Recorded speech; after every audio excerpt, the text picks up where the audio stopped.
नमस्कार. सह्याद्री हिस्ट्री अकॅडमीमध्ये आपल्या सगळ्यांचं स्वागत आहे. मी श्रीकांत देवेंद्र जोशी. आमचा चॅनल लाईक करा, सबस्क्राईब करा, बेल आयकॉनसुद्धा दाबा आणि कमेंट बॉक्समध्ये कमेंटसुद्धा करा. धन्यवाद. आज आपण मराठ्यांच्या इतिहासात एक महत्त्वाचा ग्रंथ आहे, त्या ग्रंथाची माहिती करून घेणार आहोत. या ग्रंथाचं नाव आहे शिवभारत. हा ग्रंथ कवी परमानंद यांनी लिहिला, त्यामुळे या ग्रंथाला एक वेगळे महत्त्व आहे. 17व्या शतकाचा इतिहास जाणून घेण्यासाठी मराठ्यांच्या इतिहासात संस्कृत साधनांना फार महत्त्व आहे. परंतु 18व्या शतकात राजभाषा मराठी असल्याने संस्कृत साधने मराठ्यांचा इतिहास लिहिण्यास मदत करीत नाहीत. आजचा आपला ग्रंथ जो आहे तो छत्रपती शिवाजी महाराजांचा काळ समजून घेण्यास एक महत्त्वाची भूमिका बजावतो. छत्रपती शिवाजी महाराजांनी कवी परमानंद यांना आज्ञा केली की हा ग्रंथ लिहावा आणि त्या आज्ञेवरून हा ग्रंथ लिहिला गेला. त्यामुळे या ग्रंथाला एक अनन्यसाधारण महत्त्व आहे. या ग्रंथाचं नाव आहे श्री शिवभारत. कवी परमानंदकृत श्री शिवभारत. कवी परमानंद हे मराठ्यांचे राजकवी होते.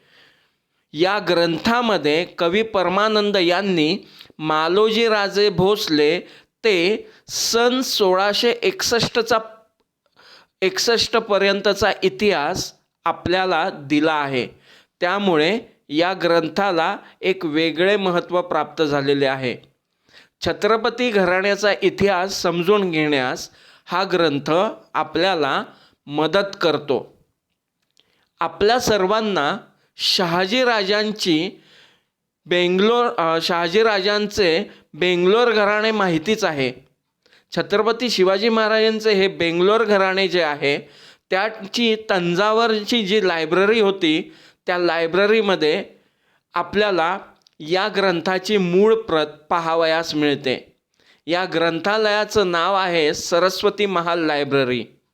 कवी परमानंद यांना रघुवंश या महाकाव्याच्या धर्तीवर हा ग्रंथ लिहायचा होता. कवी परमानंद हे मूळचे नगर जिल्ह्यातील होते. ते देशस्थ ऋग्वेदी ब्राह्मण घराण्यातील होते.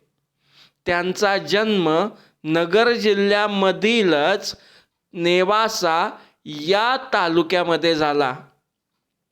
नेवासा हे आपल्याला प्राचीन काळापासून महत्त्वाचे स्थान आहे असे लक्षात येते. प्राचीन काळापासून नेवासा या ठिकाणाला एक वेगळे महत्त्व आहे. त्या ठिकाणी अश्मयुगापासूनचा इतिहास आपल्याला महाराष्ट्राच्या भूमीत मिळतो. त्यामुळे कवी परमानंदांचे जन्मस्थान हे ऐतिहासिकदृष्ट्यासुद्धा एक महत्त्वाचे ठिकाण आहे. तर लक्षात ठेवा, कवी परमानंदांचे जे जन्म ठिकाण आहे ते नेवासा हे असून ते नगर जिल्ह्यामध्ये आहे. आता कवी परमानंद हे आपल्या मराठ्यांचे राजकवी होते. त्यामुळे त्यांच्या लिखाणाला एक वेगळे महत्त्व आपल्याला दिसून येते. कवी परमानंद यांचे उच्च शिक्षण हे बनारस म्हणजेच वाराणसी येथे झाले. त्या काळी काशी हे संस्कृत उच्च शिक्षणाचे महत्त्वाचे केंद्र होते. त्या ठिकाणाहूनच कवी परमानंद यांनी त्यांचे उच्च शिक्षण पूर्ण केले.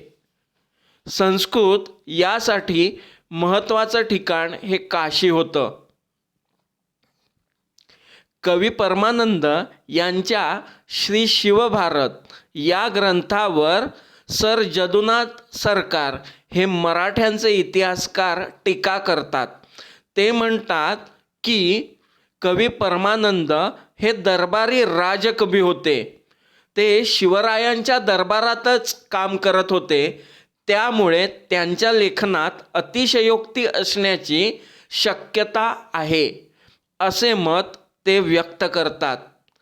असे असले तरी मराठ्यांच्या इतिहास लेखनात श्री शिवभारत हे एक महत्त्वाचे आणि विश्वसनीय साधन आहे. त्यामुळे अभ्यासकांनी, इतिहास संशोधकांनी आणि इतिहास प्रेमी या सर्वांनी हे पुस्तक वाचावयास आणि त्याचा संदर्भ घेण्यास काहीच हरकत नाही असे माझे वैयक्तिक मत आहे. कारण की स्वतः शिवाजी महाराजांच्या आज्ञेवरून हा ग्रंथ लिहिला गेला.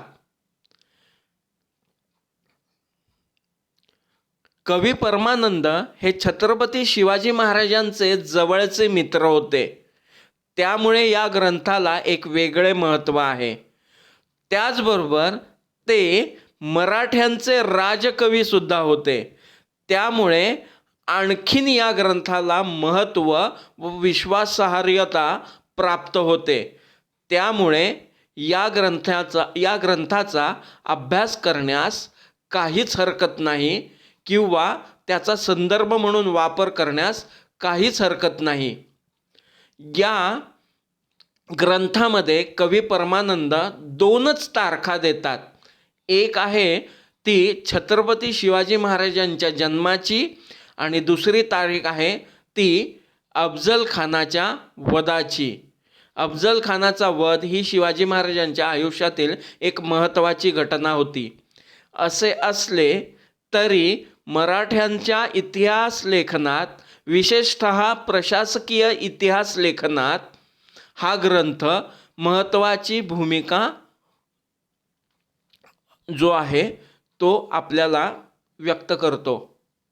नमस्कार. आमचा चॅनल लाईक करा, सबस्क्राईब करा आणि बेल आयकॉनसुद्धा दाबा. सह्याद्री हिस्ट्री TV मध्ये आपल्या सगळ्यांचं स्वागत आहे.